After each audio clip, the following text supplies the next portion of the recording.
Okay, Warner Bros. MultiVersus is finally available for the public to play, and after sinking a few hours into the game myself, I have some thoughts. In my first MultiVersus video, made before the game came out, I pointed out my dissatisfaction with the jumbled, incoherent roster of fighters and expressed concerns over the inclusion of a Battle Pass style unlock system, both of which remain major problems for me, even now. But ultimately, I had to play it to voice a fully formed opinion, and now that I have, I must admit, I was wrong about this game. It isn't lame, it's laughably bad. It's so unexciting, poorly designed, and boring that I feel completely comfortable speculating that any content creator, writer, or publication recommending that you play this is either lying to you or completely delusional. Take it from me instead, okay? An unbiased, unpaid, 3 million digit IQ gaming historian. This game sucks. In so many ways. But one last disclaimer before we get into it. I'm going to compare this game to Smash repeatedly throughout this video, and inevitably, I'm going to get a flood of comments that imply that I only dislike MultiVersus because it isn't exactly like Smash. Wrong. Plenty of games are incredible, even if they're nothing like Smash. Minesweeper is an incredible game. It's nothing like Smash. I don't want MultiVersus to be Smash, I just want it to be good. Which it isn't. Smash is just a touchstone that most people watching will be familiar with within the same genre. Obviously, okay? So don't be silly. Anyway, the first thing that sucks about this game is that there's no content in it at all. Some tutorials, bot matches, online play, and training mode. I get that the game is free, but that's the second thing right there that sucks.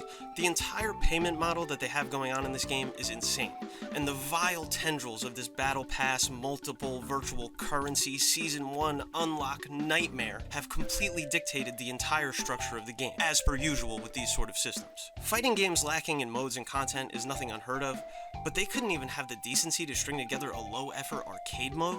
Fine. Okay, fine. No single-player bonus modes? Fine. No fun unlock methods for extra content, just currency and grinding and endless matches online? Fine. Constant reminders of ways to boost your XP? Constant reminders of currency? Fine. Most of the roster of characters are locked behind either a long, tedious grind of online matches or opening your wallet and paying the equivalent of a retail game price anyway, which sort of defeats the entire value of the game being free to play. Not to mention the entire process of unlocking stuff, which could have been potentially, I don't know, fun, is absent entirely in service of currency. This is why not engaging with these sort of soulless, parasitic monetization systems is a necessary preventative measure to take if you care about games as an art form, or even just having fun games to play for yourself in general. The presence of this nonsense always necessarily skews the focus of the entire gameplay experience away from fun and towards currency. But let's actually play the game, okay? Finally. Oh, good, right away. Here's a fun gameplay twist. I have fewer attacks and techniques available to me at any given moment than almost any other platform fighter on the market. Awesome. The distinction between tilts and smash attacks no longer exists at all. So you basically have a jab combo, a forward attack, an up attack, and a down attack. That's it. No dash attack, no knockdown state, which means no get up attack, no shield, just dodges, no back air, no grabs, no throws. Special moves work mostly the same, but aerial specials have now been split off into a separate set of moves as well. So, that's cool, but the problem is that many of the so-called aerial specials are exactly the same as the grounded versions anyway. They really push that idea to the limit. Tons of specials in this game also have obnoxious cooldown meters, and I mean moves that you wouldn't normally expect to operate this way either. In most cases, long, extended cooldown meters would be reserved for exceptionally powerful techniques, whereas the implementation here feels more like a lazy method of balancing at the cost of fun. And it doesn't help that the cooldowns are represented by these confusing, cluttered, generic, and hard to understand little boxes that pop up everywhere. In fact, the entire UI of this game just seems so cluttered and obnoxious, because all the info that would normally be safely tucked away at the bottom of the screen is instead following your character around everywhere, and it's just a mess to look at. But yeah, in theory, if other gameplay mechanics were introduced to replace all of the missing ones and create a distinct gameplay experience that was fun in its own right, that would be great. But that doesn't happen here in MultiVersus at all, except in one case. Ledge grabs are gone, but all characters can repeatedly wall jump to climb the sides of the stage and recover that way. This is a somewhat cool idea, and I could see this significantly changing the entire dynamics of recovery and ledge guarding. That's awesome. But no other axed mechanic is reinvented in this way. They're all just scrapped wholesale, leaving the gameplay feeling completely flat. Even the basic physics and movement here don't feel spectacularly smooth at all. This sort of stuff is Platform Fighter 101, and the game can't even get that right. But hey, at least there's perks I can equip to each character, because I really loved stickers and spirits and custom moves. Those were awesome systems that everybody loved to use. Woohoo!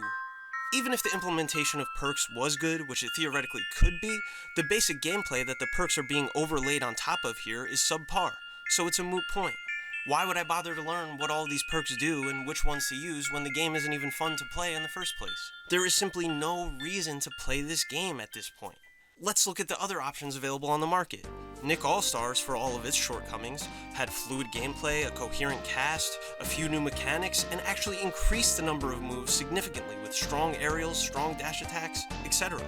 Ludosity's prior effort, Slap City, had a full story mode, amazing original characters, and a new mechanic where you could flip the direction of your momentum at the press of a button. Even this small little game outclasses MultiVersus in almost every respect. Then there's Rivals of Aether, which has a unique cast, deep gameplay, a beautiful 2D art style, tons of Steam Workshop content, and a sequel on the way soon. Then there's the guys who made Super Smash Flash 2, who are working on Framemakers, an indie crossover game which looks awesome and already has a thriving community pre-launch. The Smash Remix team is still adding an unbelievable amount of content to Smash Bros. 64. Characters, stages, modes, costumes, features, it's outright insane, still being updated, and it feels polished and official. On the more casual or party side of things, there's stuff like Indie Pogo even to play. And of course, Smash Bros. Still exists too.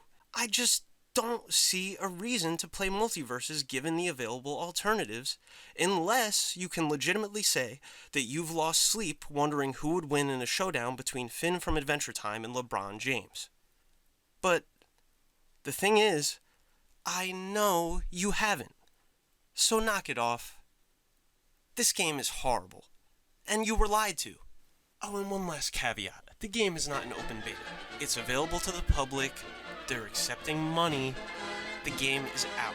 Unless we redefine what an open beta is to just mean any game that will receive updates in the future, this game is not in beta.